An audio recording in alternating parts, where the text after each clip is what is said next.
Hello, everybody. Very different type of video. So, for those that don't know, hi, I'm Issa Universal. I play some characters in two shows called the Sun and Moon Show and Lunar and Earth Show. That's probably where 90% of you know me from. If you don't know me from those, don't worry about it. Focus on this content, because this is where I'm going to reveal a little something. So, very recently, a video game came out that I was given access to play a little early, called Poppy Playtime Chapter 4. And videos have already gone up of me reacting, reacting to one of my co-stars, the Invisible Davis, playing it, and me playing it on Lunar and Earth with my co-star Cat, or Queen Cat. What wasn't shown in that second part is that a large 30-minute portion of me doing the Yarnaby boss fight, heavy parentheses around boss fight, was cut out. We didn't even finish it because, oh my god, that is probably the worst game design thing I've ever seen in my life, in my 22 years of living. And I've played fucking Pokemon Scarlet and Violet. That atrocious visually game. This wasn't atrocious visually. There's a couple of visual glitches, which is fine. You expect that out of a video game that's from a relatively small team. Mob Entertainment is a relatively small team. Just Chapter 4, this boss fight. I have not gone past this boss fight. I have not seen past this boss fight. I know nothing beyond this boss fight. Nor will I actually probably look it up, because it's horseshit. The Yarnaby boss fight is easily the most angry I have gotten in a video game in a while. And for those that don't know, I play Souls-likes, or I play From Software games, like Dark Souls 1, Dark Souls 2, Dark Souls 3, Sekiro, Elden Ring, Bloodborne, games in that genre. I like games in the category of Souls-like, which are designed to make you angry. But they're designed in a way to make you angry, but still be fair. Once you get a handle on movement patterns and attack patterns, and you get a hold on how you as a player can function properly in those fights, you can kick their ass without a single goddamn problem in the world. This Chapter 4 fight, and I'm putting heavy italics on fight, is the most bullshit fucking thing I've ever seen. So, for context, Poppy Playtime Chapter 4, you are going through Safe Haven. You're dealing with a guy called the Doctor, Dr. Shelby something. Just Dr. Shelby. But he's the Doctor. He's watching you with something called the Omni Hand. That's not important. We don't care about the fucking plot in this moment. There is a entity that you meet that he is using vicariously to chase you, called Yarnaby. Some kind of weird dog thing that in this monstrous form, like everything else in Poppy Playtime, of these toys that have turned into these monstrous archetypes of themselves because they're people that were experimented on or some bullshit. I don't care. This Yarnaby, the first time you meet him, he chases you down a hallway, and you have to avoid him a little bit with a little bit of stealth, and it's fine. It's okay. Honestly, I kind of enjoyed it. I didn't dislike that. I like stealth. I like hiding from things. The boss fight that you get to within the first hour and a half, if you're skipping lore, is by far the stupidest thing I've seen in video games. Because they had to release a patch after release, which at the time I'm recording me yelling about this, was on January 30th. The chapter was released. I'm talking about this on February 1st because I just did it like 5 minutes ago. So in this fight, you have to not use your main function of the video game, your grab pack, as much as possible, and you cannot sprint as much as possible because Yarnaby reacts to sound. Now, earlier, when you encounter Yarnaby, you're being helped by a character named Doey. And Doey does something that, in my brain, should have been a game design intention. And also, something that would just make sense from the perspective of what the fuck this toy is made out of. Yarnaby is made out of yarn. Yarn is an exceptionally flammable substance. The entire time, you have a flare gun that you use to burn other toys. But Yarnaby is immune to it for some reason, which is stupid to begin with. But other toys, you shoot it at them and they run away scared. Yes, they're small.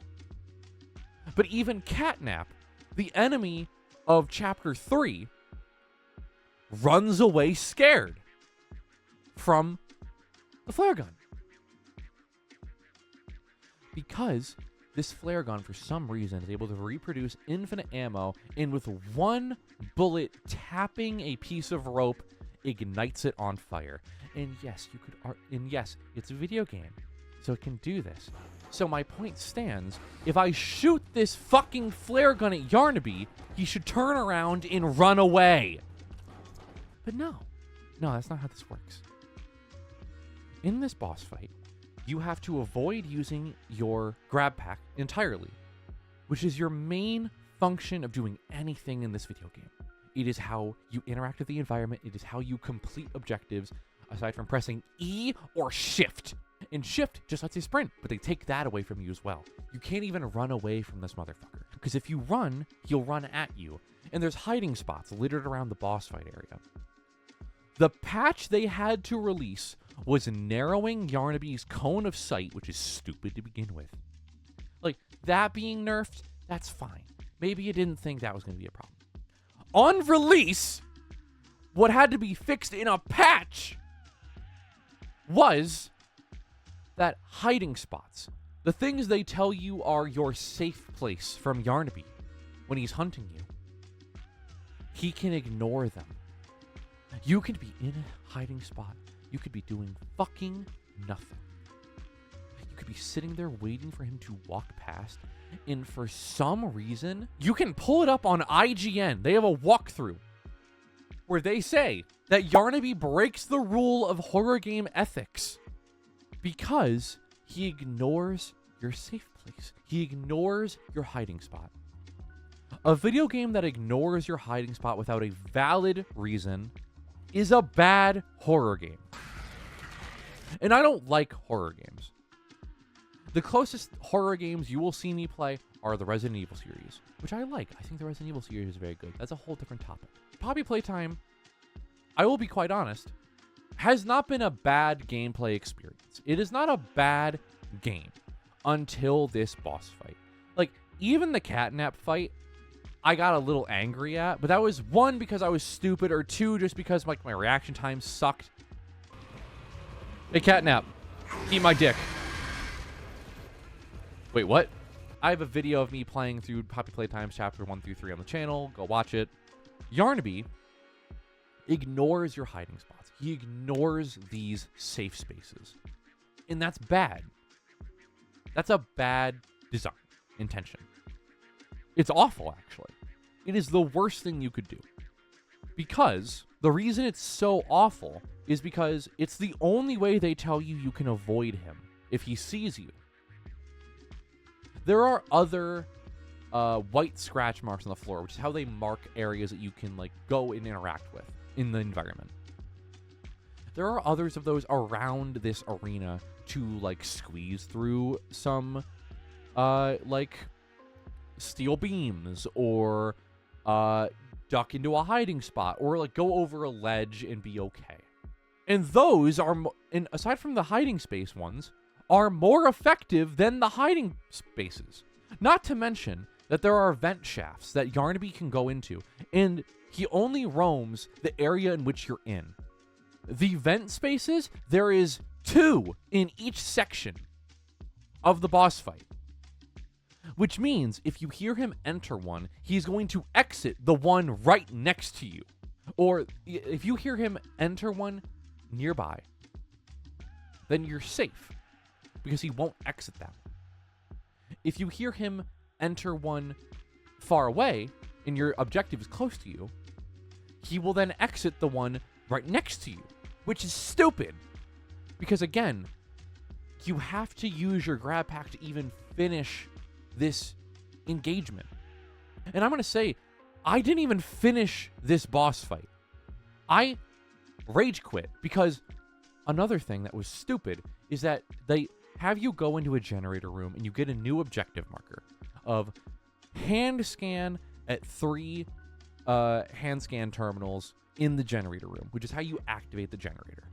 And it's like, okay, that can't be that bad. It is that bad. It's awful.